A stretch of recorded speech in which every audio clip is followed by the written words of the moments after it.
Fala pessoal, e aí, tudo bom, terceiro? Então, a pedido de alguns que me escreveram, falaram, pô professor, você só faz a videoaula para outras salas, para a nossa a gente não faz? Tamo aqui. Então a questão é a seguinte, a gente terminou falando do golpe da maioridade. Eu não vou retomar o período regencial porque vocês já têm as aulas dele, as aulas que nós gravamos sobre o período regencial. Então é só você dar uma olhada lá para esclarecer as partes principais. Eu só vou dizer duas coisas. Primeiro, vocês ouviram como estava aqui do lado esse negócio, por isso que eu tive que atrasar um pouco a gravação, porque simplesmente estavam passando, capinando aí o mato aqui do lado, era absolutamente inviável gravar qualquer coisa. Primeiro. Segunda questão, 1835 é uma data-chave, explodem as revoltas, você tem, de um lado, os ultraliberais trazendo novas demandas para o jogo político, forçando o sistema de tal forma que coloca em risco a manutenção dessa unidade. Do outro lado, uma revolta escrava de proporções relativamente modestas, mas que trazia um medo muito grande, que era a ideia do haitianismo, que podia pegar fogo em toda a massa escrava e revoltá-los. Sempre lembrando, vamos falar aqui da questão da legislação, as leis em relação à escravidão. Nós vamos ter aquela lei de 31, que na verdade nunca foi cumprida, lei para inglês ver, a de 1850, que é o Eusébio de Queiroz, impedindo o tráfico de vi. Vamos fazer um comentário um pouco mais aprofundado sobre as leis do ventre livre, do sexagenário e, por último, coroando toda essa trajetória, a Lei Áurea de 1888. Beleza? Então vamos lá. Segundo reinado. Quando começa o segundo reinado? No golpe da maioridade, certo? A ideia, no fundo, é a seguinte: você tem a construção de um Estado com a instauração, com a instituição de um Estado que tinha um símbolo de poder que, pela sua existência, pela sua presença, ordenava a sociedade. Era como se houvesse um norte, um ponto para você olhar e se acalmar por conta da estabilidade que essa imagem, que esse símbolo, que essa figura trazia. É a coroação de Dom Pedro, que passa a ser o Dom Pedro II, certo? Então vamos lá. Então, na entrada dos liberais no poder, através do golpe da maioridade, eles recebem a maioria, a maior parte dos cargos ministeriais e, portanto, cumpriu-se aquela ideia dos liberais de que eles assumiriam o poder se passasse o golpe da maioridade. De fato, a ideia da coroação, da antecipação da maioridade passou e Dom Pedro II foi coroado. O que acontece é que, logo depois, os liberais querem preencher, ganhar corpo dentro do Estado. Portanto, eles utilizam algo que aparentemente era uma prática comum na época, que é a ideia da violência no sistema eleitoral. Essa violência, e aí esse é o ponto que eu chamei a atenção para vocês na aula, essa violência aparentemente é tão desmedida que mesmo para os parâmetros da época ela é elevada. Então o que acontece? Quando sai o resultado das eleições, os liberais eles têm esse apelo junto às urnas, mas isso vira um escândalo político, fazendo uma simplificação bem grande. Isso vira um escândalo político, fica conhecido, essas eleições ficam conhecidas como eleições do cacete justamente pela farta violência que se utiliza nelas, e esse escândalo político acaba cobrando uma situação, leva a uma situação em que cai o gabinete liberal. E, como era típico do jogo político daquele momento, cai um gabinete liberal, sobe um gabinete conservador. Daí a ideia da vitória de Pirro, como nós já comentamos em sala de aula. Existem uma série de questões para a gente pontuar, mas basicamente o que nós vamos ter? Quando sobe o gabinete conservador, você tem os liberais, especialmente os liberais exaltados, ficam de cabelo em pé porque os conservadores voltaram ao poder e voltaram à carga, tentando ganhar corpo dentro do Estado, mas de uma maneira muito mais comedida, vamos colocar nesses termos, do que os liberais. O que acontece? Os conservadores vão compor um novo ministério em março de 41, segue-se uma dissolução da Câmara e novas eleições. Eles convocam novas eleições. O resultado dessas novas eleições já podemos já antecipar, ou não antecipar não, que já está no passado, já podemos antever que seria com os conservadores ganhando mais espaço dentro do Estado. Justamente isso levou à eclosão de duas revoltas, são as chamadas revoltas liberais, uma em Sorocaba, São Paulo, liderada pelo Feijó, e outra em Barbacena, liderada pelo Teófilo Otoni, Barbacena, Minas Gerais, certo? O Duque de Caxias foi chamado de novo pelo governo, foi colocado à frente das tropas imperiais de tal forma que ele conseguiu isolar esses revoltosos, fazer com que eles depusessem as armas e entrar num consenso com essas lideranças para que não houvesse uma repressão profunda, gerando uma crise no Estado por ele ter violado as elites locais, tá? Então isso é interessante. O que vai passar a ser prática dentro desse Estado? Se institui o chamado parlamentarismo às avessas. Então vamos lá, o que é o parlamentarismo em inglês? Você tem a ideia do parlamentarismo ligado àquela ideia de que a população vota nos representantes, né, no parlamento, vamos dizer na Câmara, certo? Você tem um partido que tem a maioria dos assentos nessa Câmara e esse partido que tem maioria é que vai indicar. Na verdade, quando você realiza uma eleição e dessa eleição sai o nome do primeiro-ministro, pensando no exterior, certo? A ideia fundamental é que, na verdade, é as urnas quem determina, direto ou indiretamente, quem vai ser o primeiro-ministro. Por quê? O partido que tem maioria na Câmara é que vai indicar o nome desse primeiro-ministro. No caso brasileiro, é sempre bom lembrar, a gente costuma utilizar a imagem do primeiro-ministro porque fica mais fácil das pessoas entenderem, mas é chefe do gabinete ou presidente do gabinete, certo? Não é o cargo de primeiro-ministro, nunca recebeu esse nome aqui no século XIX. Mas enfim, voltando ao que nos interessa, a ideia do parlamentarismo às avessas, ele é chamado de às avessas por quê? Porque, na verdade, não tem uma obrigatoriedade das urnas acabarem definindo qual é o partido da maioria e ele indicar o nome do primeiro-ministro lá fora, que chefe do gabinete. Por quê? Porque dentro das previsões legais, quem escolhia o chefe do gabinete era o rei, ou seja, Dom Pedro II. Portanto, podia acontecer de uma Câmara com maioria liberal, você ter um chefe do gabinete conservador. Por quê? Porque o rei, analisando a situação, chegou à conclusão de que para haver estabilidade dentro da política, naquele momento específico, fazia mais sentido indicar tal nome que estava ligado aos conservadores e não o outro nome que estava ligado ao partido que tinha maioria na Câmara. Certo? Então, daí a ideia das avessas. Por quê? Porque, na verdade, você pervertia o sentido original de parlamentarismo e, na verdade, tudo ficava nas mãos de quem? Do imperador. Lembrem-se o seguinte, esta imagem, eu falo isso constantemente nas aulas, esta imagem de um poder monárquico tendendo ao absolutismo, ela já está, de certa forma, desgastada, ultrapassada. Você já tem outros elementos que pontuam, que relativizam essa questão do absolutismo monárquico no segundo reinado. Tudo bem? Enfim, nós vamos ter daí a ideia do parlamentarismo às avessas.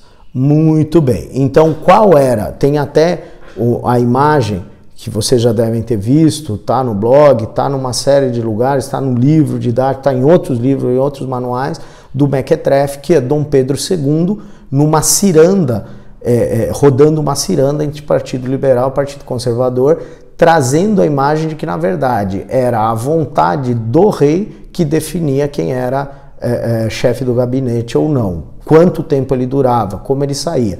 De antemão, isso não funcionou de maneira tão ligada apenas isoladamente à intenção de Dom Pedro II, certo?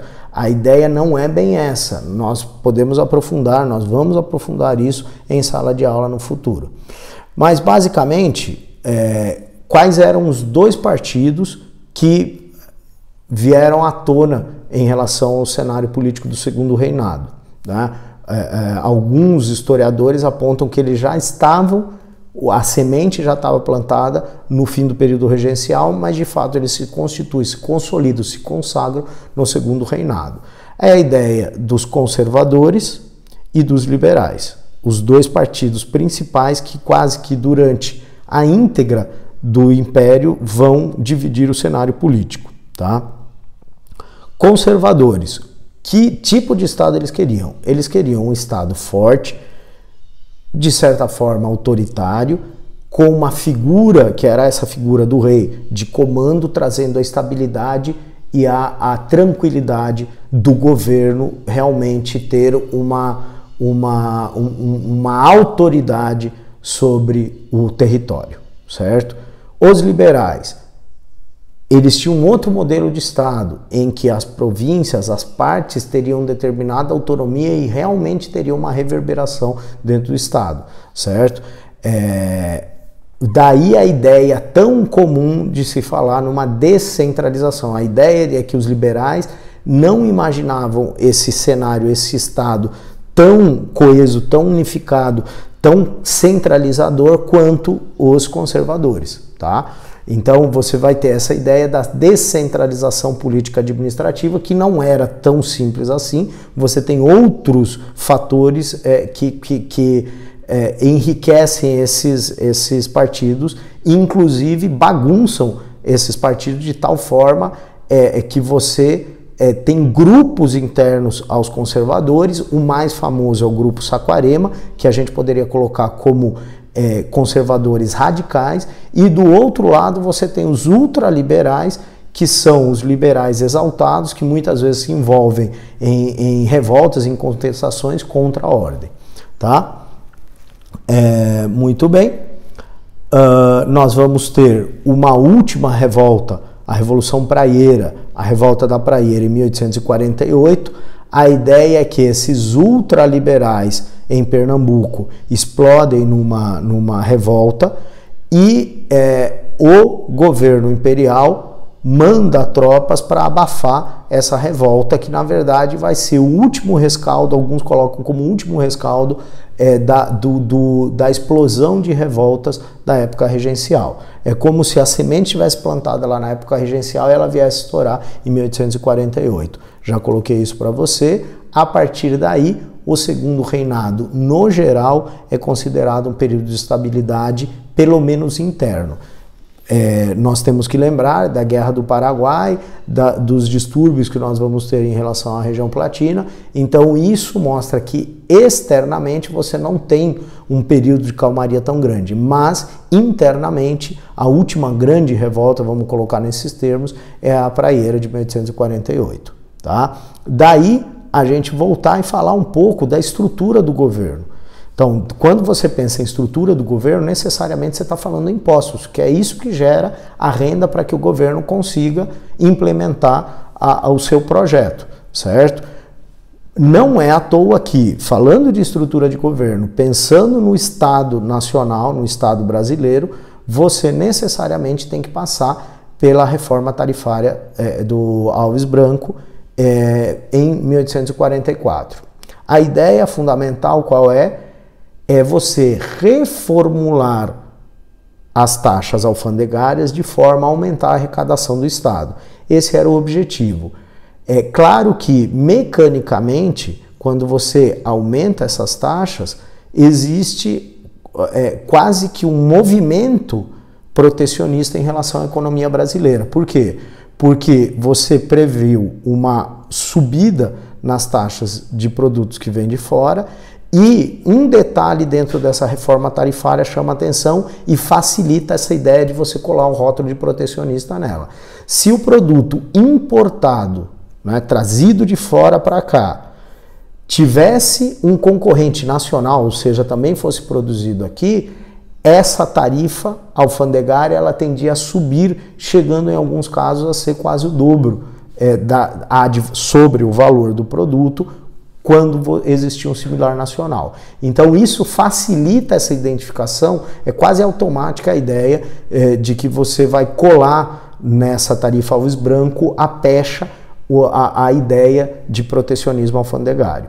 No fundo, os estudos que foram feitos sobre isso apontam que na verdade tinha uma questão muito mais prática. Era o aumento de rendas do Estado, porque o Estado brasileiro ainda praticava, no geral, aquela tarifa dos tratados de 1810. Ainda estava contaminada, aquela mentalidade ainda estava encralacrada na pauta tarifária, certo?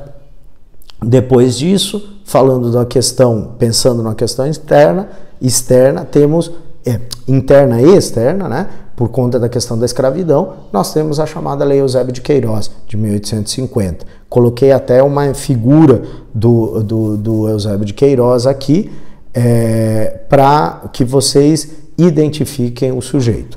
Então, basicamente, a ideia é a seguinte: por que a lei passa em 1850?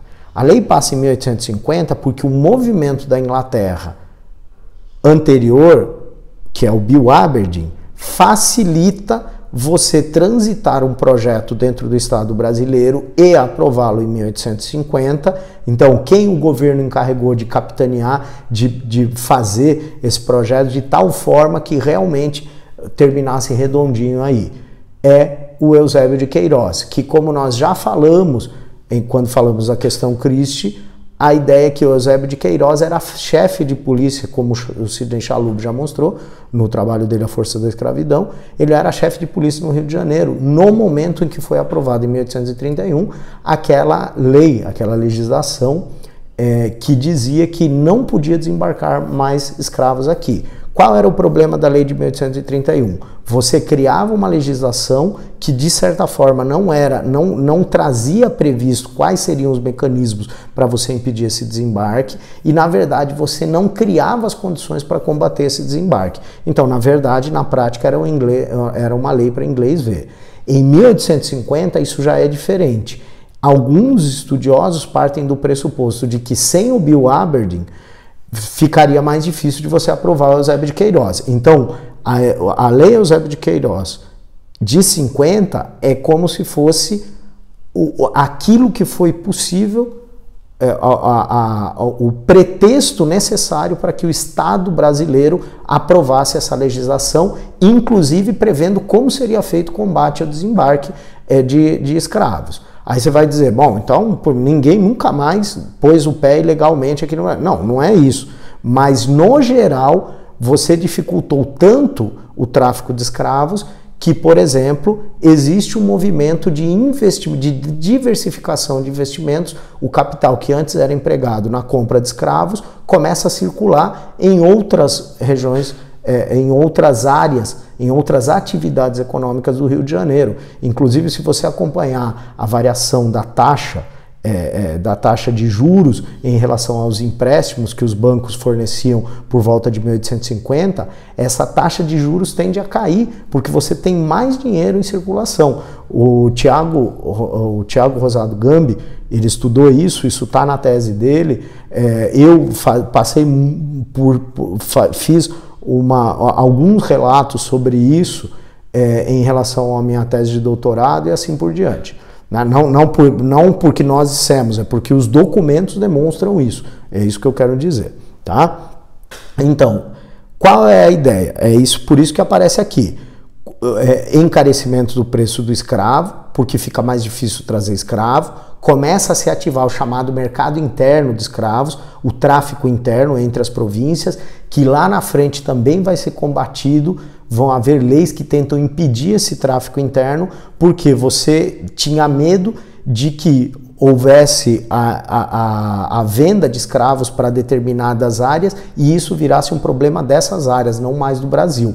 Quanto mais generalizada a escravidão fosse, mais era um problema de todos e todos tendiam a defender, portanto, a manutenção da escravidão. Era isso que era o objetivo de você coibir o tráfico interno. Você tem capitais antes empregados no tráfico, agora vão migrar para outras atividades e também o resultado do aumento de arrecadação e da tarifa Alves Branco, né, da reforma da tarifa Alves Branco. No geral, isso faz com que a economia brasileira tenha um surto, um movimento de aquecimento da economia, certo? Você tem uma transformação também em relação às terras, a ocupação de terras no Brasil, a chamada Lei de Terras também aprovada em 1850, porque os legisladores estavam percebendo a necessidade de trazer imigrantes para o Brasil. Como esses imigrantes podiam estar dentro do perfil de doação de terras que vinha desde a época da colônia, você precisou reformar essa lei para impedir que para dificultar pelo menos que esses imigrantes pudessem se tornar pequenos proprietários e, portanto, você trazer eles para cá para serem trabalhadores na sua fazenda e eles acabarem criando as próprias fazendas deles, os próprios roçados, a área de cultivo deles e deixando você sem mão de obra, certo? Então, essa lei de terras é importante, é uma mudança que transforma a terra numa mercadoria. A partir de 1850 para frente, a posse da terra, a propriedade da terra só pode ser obtida através da compra e se você fosse posseiro de terra, o que a Hebe Matos aponta no Ao Sul da História, você em determinado momento do século XIX podia ser expulso dessa terra sem ter direito às benfeitorias que você tinha feito nessa terra, sem direito à indenização por aquilo que você tinha plantado, né? Por último, a gente vai ter a chamada Era Mauá. O que vai ser a Era Mauá? A Era Mauá vai ser aproximadamente na segunda metade do século XIX, certo? De 1860 para frente, você vai ter um aquecimento da economia brasileira pelo desenvolvimento da infraestrutura. Então você tem, por exemplo, o Mauá vai ser o símbolo desse desenvolvimento da infraestrutura. Ele vai investir em fundições e estaleiros, apontarei o exemplo, ferrovias. Ele vai investir no Rio de Janeiro, em São Paulo e no Recife. Ele vai se envolver com iluminação pública, com a implantação de telégrafos, com a Companhia de Navegação do Amazonas e também com a formação de bancos. Então, o Mauá vai ser esse símbolo de investimento em infraestrutura que, a princípio, não era típico da sociedade imperial. Aqui, aquilo que eu sempre digo, cuidado porque, de certa forma, tem algumas vertentes, algumas versões que mitificam, que dão um peso muito maior para o Mauá, do que como se fosse quase um ET em relação à sociedade brasileira, quando na verdade ele é fruto dessa sociedade brasileira e os investimentos deles, sem dúvida nenhuma, eram um sujeito inteligente, os investimentos dele tentam potencializar a circulação de dinheiro nesse cenário do Segundo Reinado, ok? Voltamos depois com a continuação do Segundo Reinado. Um abraço, tchau, tchau.